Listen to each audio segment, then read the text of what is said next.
Alright, this one's not moving. That's because this one is an e-bike.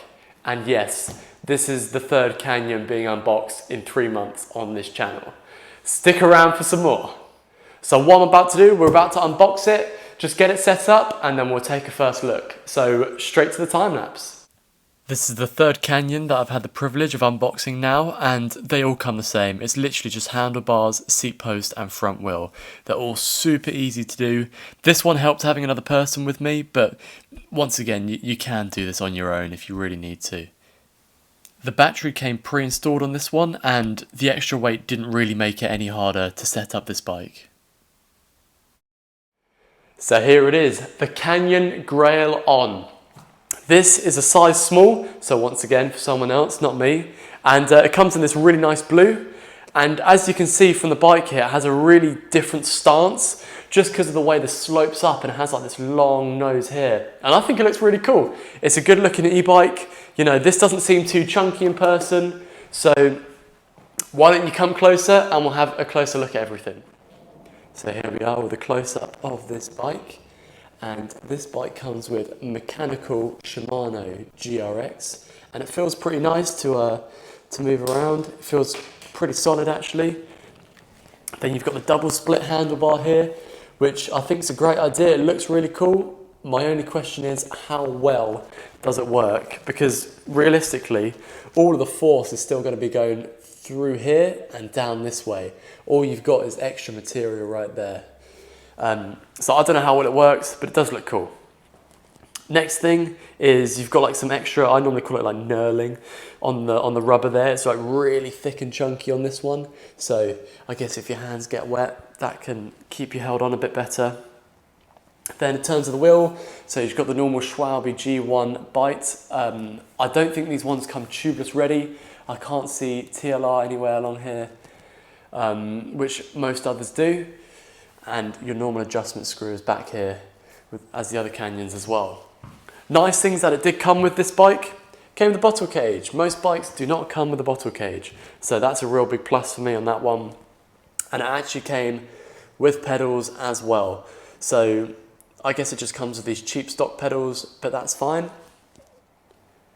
Another thing that I've noticed compared to the other bikes, the brake rotors aren't rubbing on this one. So I guess whoever set it up, set the brake rotors up properly, so we don't have to adjust the brake rotors themselves. Then let's get onto the battery. So this is the Bosch motor. It's got really great reviews. I'm not going to review it here. But with the Bosch motor, you basically plug it in on this side here, and if you want to see that it's charging, there's no lights on the actual box itself. So if you want to see that it's charging, you've got to go to here and you can see the battery's flicking up there. So it's pretty much come with like no battery. Then if we make our way across the bike, it does come with this split seat post, which I think looks awesome. It probably definitely is more comfortable than a normal seat post. So it's kind of like a bit of like faux added suspension in there, which I think is a great idea. So if we make our way down here, it just comes with a single chain ring, and there's nowhere to put a front derailleur on, so it can only be one bar at the front, which is fine. It's an electric motor, you can get more power out of there.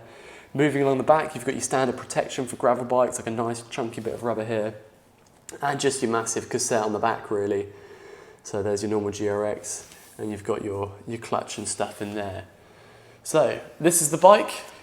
Final feature is probably the magnet sensor, so that picks up on there, and I assume that's for a speed sensor for when you get up to speed, so it can limit the amount of power it gives you when you are up to speed. But here it is, this is the bike. Just a few more things to note about this bike. So it comes with this off, and you've got to put the headset on yourself.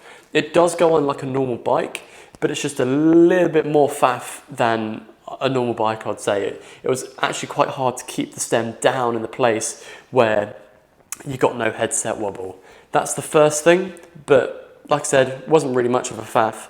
The second thing is a bit of a faff. Now I assume this isn't going to happen on all bikes, or many really, but the crank that it comes with, it looks cool. It's like this chopped carbon look, but on this pedal, we've kind of like not threaded it, but man, the way it was knurled out on the inside, it was really stiff, really tight to get on. So we tried this pedal, this one itself, on another bike, and it went on just fine. We tried other pedals on this and it's still stiff as hell. This side went on just fine, but the right side here, this was really stiff to get on, so I assume that's a problem with the crank arm itself. Well everyone, thank you so much for watching this video with Cycling Unboxed of the Canyon Grail On. First ever e-bike I've got my hands on really, and I look forward to, even though it's not my size, giving it a spin. If you would like to watch other videos of Canyons being unboxed, then I'll link them around here somewhere for you. Thank you so much for watching, and I look forward to seeing you in the next one. If you have any questions, feel free to pop them below and I will answer them for you.